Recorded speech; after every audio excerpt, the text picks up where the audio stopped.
Good day everyone, welcome to my channel and welcome to the playlist of shielded metal arc welding. So for today's video, we will talk about the welding current polarities. So ano nga ba itong ibig sabihin ng welding polarity? Okay, so polarity means the direction of the current that flows through a circuit. So we have two different kinds of polarities. We have the DCEN and DCEP.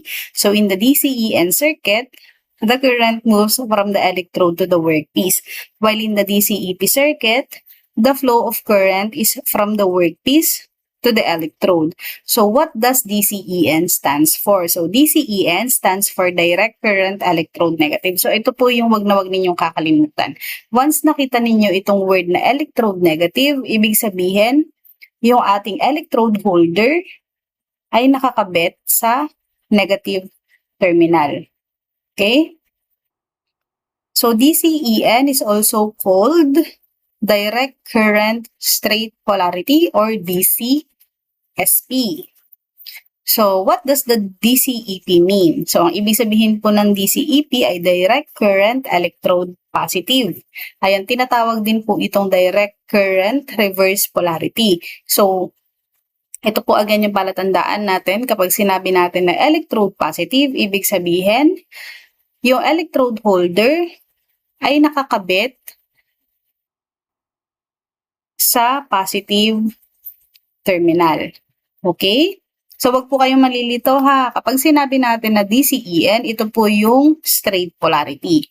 And kapag sinabi naman po na DCEP, ito po yung reverse polarity.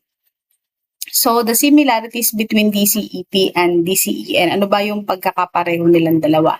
So, both polarities constitute a prime source of heat in arc welding. Example is an electric arc.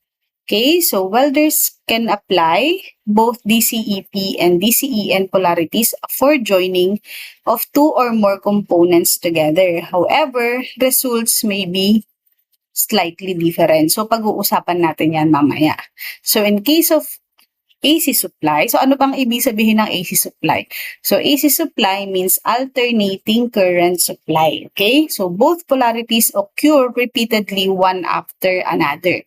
So, di ba dito, kanina sinasabi natin na sa DCEN and DCEP, kapag EN, yung electrode holder ay nasa negative terminal. Kapag EP or DCEP, yung electrode holder ay nasa positive terminal. So kapag ang supply po natin ay alternating current, ayan, hindi na po natin siya kailangang ipaglipat-lipat ng terminals yung ating mga electrode holder, no? Or yung ating clamp, ayan, hindi na natin kailangan ilipat-lipat, no? Kasi kapag sa alternating current supply, ayan, kusa na po siyang alternate, ayan, kaya nga po siya tinawag na alternating current. Okay? So, DCEN and DCEP differences.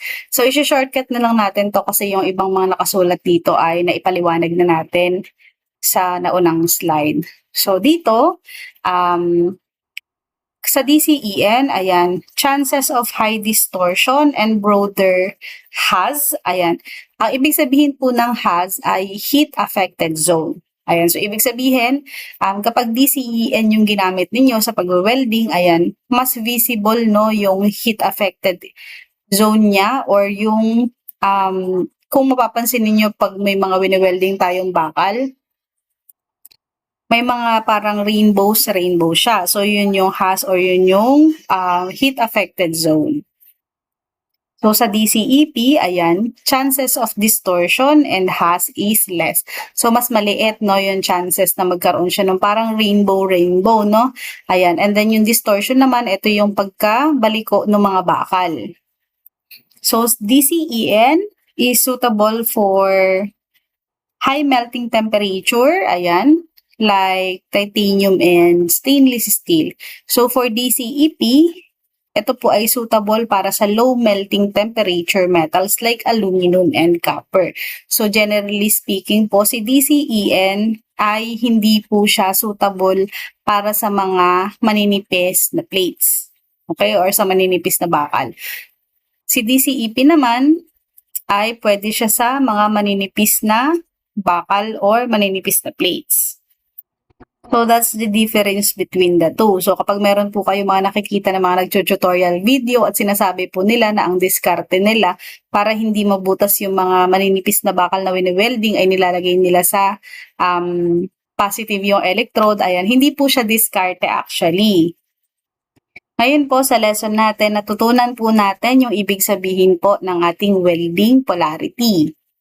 So, by understanding and learning yung tungkol sa ating welding polarities, dito natin nalalaman kung paano nga ba yung tamang paggamit or kung saan nga ba natin isinasaksak, ayan, na terminal ng ating mga electrode holders and ating mga welding clamp.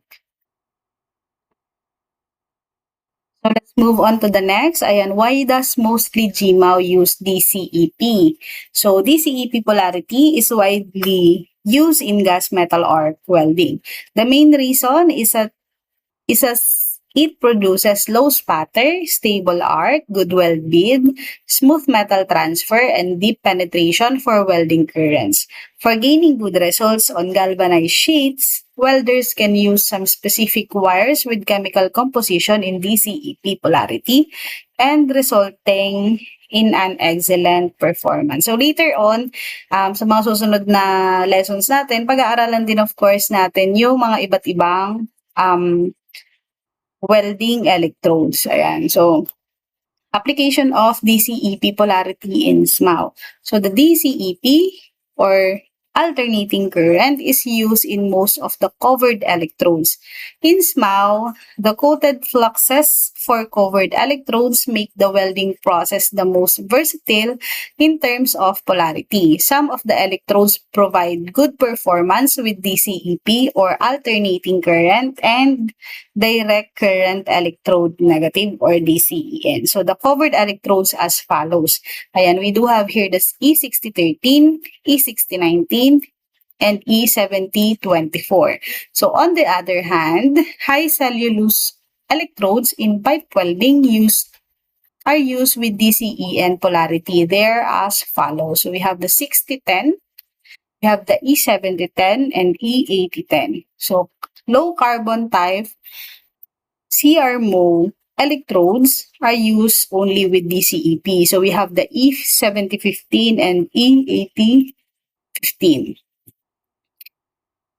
So, last topic for our lesson in this slide, ayan, we have the safety measures for DCEN welding currents.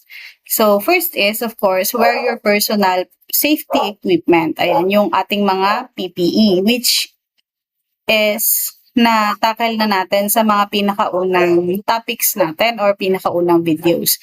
Ayan, so the second one is keep the working area dry and organized. Number 3 is check negative and positive terminals. And number 4, attach a workpiece clamp safely. So, ugaliin po natin na i-check palagi yung ating mga welding clamps para maiwasan natin yung pagkakabuhol-buhol at na pwedeng maging cause ng mga disgrasya. So, ayun lang guys, at least natutunan na natin kung ano nga ba yung pagkakaiba ng ating mga welding polarities. So, unti-unti natututo na tayo kung ano nga ba yung mga tinatawag na diskarte. Ayan, yung tamang lessons and tamang knowledge sa ating welding lessons. Ayan, so yun lang sa video na to. Ayan, don't forget to like, share, subscribe, and follow. Ayan, para updated ka sa mga susunod pa natin na video. So yun lang. Ayan, mag-ingat ang lahat. Bye!